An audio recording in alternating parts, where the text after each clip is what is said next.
पोटाला आणि शरीराला थंडावा देणारे अतिशय पौष्टिक असलेली रानभाजी कोरडू कशी बनवायची ते पाहूया. तर ही मी साफ करून घेतली आहे, स्वच्छ धुवून ही कट करून घ्यायची आहे. त्यानंतर इथे मी बिडाच्या कढईमध्ये तेल गरम केले आहे, त्यामध्ये टाकले 7 ते 8 लसूण पाकळ्या ठेचून आणि 3 ते 4 हिरव्या मिरच्या.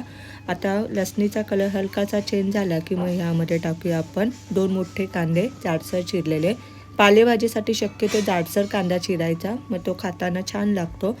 खूपच बारीक चिरायचं नाही. आता कांदा ट्रान्सपरंट होईपर्यंत आपल्याला हे परतून घ्यायचं आहे. कांदा ट्रान्सपरंट झाला की ही जी कट करून घेतलेली कोरडूची भाजी आहे ती यामध्ये टाकायची आहे आणि व्यवस्थित परतून घ्यायची आहे. सुरुवातीला कढईवर असलेली ही कोरडूची भाजी पाहू शकता हळूहळू कशी आळत जाते.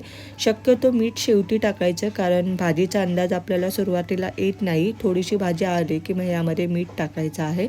मी यामध्ये चवीपुरतं मीठ टाकते आणि भरपूर सारं ओलं खोबरं टाकते. भाकरी चपातीवर अतिशय उत्तम लागते. नक्की ट्राय करा. एन्जॉय.